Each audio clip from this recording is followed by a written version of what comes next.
कथाकार। पूजता हूँ कभी बुत को, कभी पढ़ता हूँ नमाज। मेरा मजहब कोई हिंदू न मुसलमान समझा। मातम फजल मोहम्मद का ये शेर आज की कहानी के बहुत करीब मालूम पड़ता है, जो ये सवाल पूछती है कि क्या इंसान को इंसान बने रहने के लिए किसी मजहब का होना ज़रूरी है। चलिए सुनते हैं आज की कहानी, नुक्कड़ का फ़कीर। कुछ रोज से नुक्कड़ का फ़कीर दिखाई नहीं दिया, जाने कहाँ चला गया है।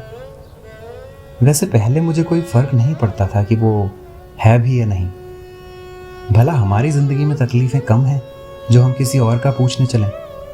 जिए या मरे हमें क्या, खाए या भूखा रहे किसको फ़र्क पड़ता है। हमें भी तो अपनी ज़िंदगी देखनी है। ऐसे फ़कीर जाने कितने हैं। संजू जब स्कूल से लौटता है तो मेरी पत्नी संध्या उसे लेने बस स्टॉप पर जाती है। उस दिन जब संध्या बस स्टॉप तक पहुंचने में लेट हो गई तो उस फकीर ने संजू को घर तक छोड़ दिया। संध्या तो उस दिन डर ही गई थी, जाने कैसे फटे पुराने कपड़े पहना था। सुना है ऐसे लोग चोर होते हैं। मैंने भी तो संध्या की लापरवाही पे खूब डांट लगा दी थी। वैसे धीरे धीरे उस फकीर को देखने की आदत सी हो गई। यहीं मेरे घर से 20 कदम दूर ही तो है नुक्कड़, जहां पीपल के तले दिख जाता है अक्सर। ऑफिस से आते जाते अक्सर देखता था मैं उसे। उस दिन सुबह सुबह मुझे देखकर मुस्कुरा दिया, मानो बरसों से जानता हो मुझे।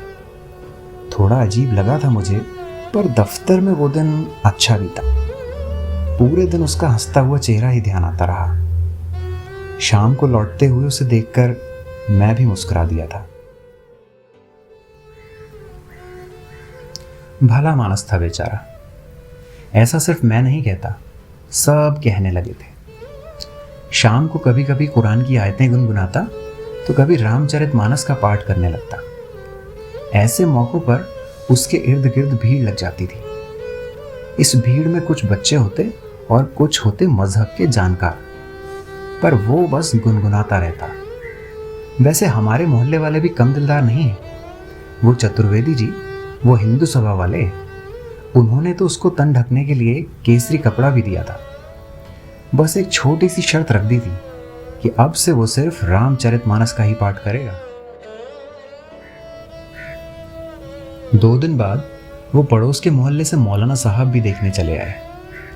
4 गज फालतू हरा साफा और तन ढकने को कपड़ा देते हुए बोले, तुम लाजवाब हो, मुंह जबानी सारी आयतें याद हैं। वाह क्या बात है।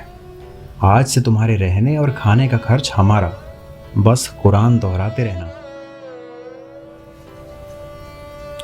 लगता था मोहल्ले वाले भी उसको अपना चुके थे। रोटी पानी दे जाया करते थे।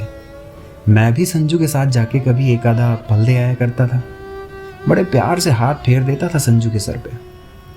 उस दिन मैंने पूछ भी लिया, अरे बाबा हो क्या? हैरानी से देखने लगा था मुझे लगा समझ नहीं आया, इसलिए मैंने दोबारा पूछ लिया, अरे मजहब क्या है, हिंदू या मुसलमान? हंसने लगा। मुझे तो पागल लगा एकदम से। आसमान की तरफ देखते हुए बोला, इंसान हूं। सोचा कह दूं, इंसान नहीं पागल हो, हर इंसान का कोई ना कोई मजहब तो होता ही है। फिर सोचा रहने देता हूं, ये छोटा आदमी है, सोच भी छोटी ही होगी।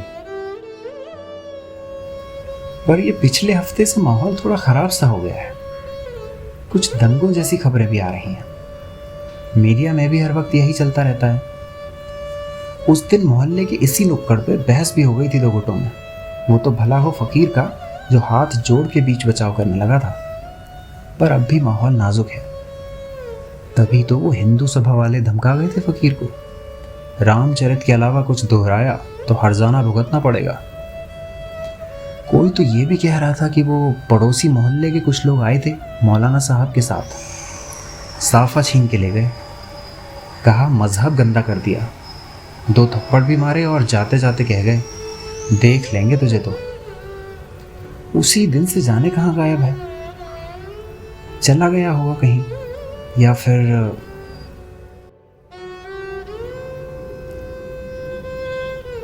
इंसानों के बनाए मुआशरे में भला बेमजहबी इंसान का क्या काम। राम रहीम एक हो जाएं ये मुमकिन नहीं शायद। मैंने कहा था ना, बिना मजहब के इंसान की क्या पहचान।